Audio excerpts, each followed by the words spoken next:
karai ka bengishim menta ka sngi na kaliang ko sarkar kalong hakabidei bat ka exam final jong ka embossed na kamenta ki class 12 di kaban salong la shisgi te karai ka bengishim na kaliang ko sarkar pada din ba ngilaya plujing mut bahan nadong syadong ngirai ba ka exam kan yaj be chakmat kum balabu na ka education department kan sedang la shisgi bat kan yaj be kum balapen be da ka education department te na kalian kastorkan ni wish ni ai ke jing kur do ya ki students ki ban appear ya ke exam jongki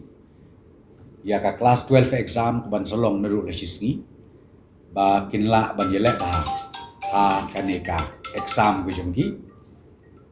kaneka exam jongki hadu kabakut kabaar ngila airu ka instruction sya ka education department bakin penting na bahaki tu ki centers examination baro bakin penbiang nadong syadong ki protocols hakaba ka spread jong kaneka COVID-19 kan namjia hakaway pagway ka center ya kabala itu da ka embos hapo ka jalami kala jungi barakoi te ka ka bangamut ban kerpat ya ki students ya ki mekik pa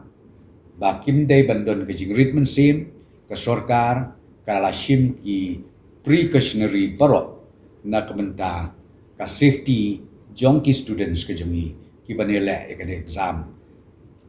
class 12 nadu la shiski shakmat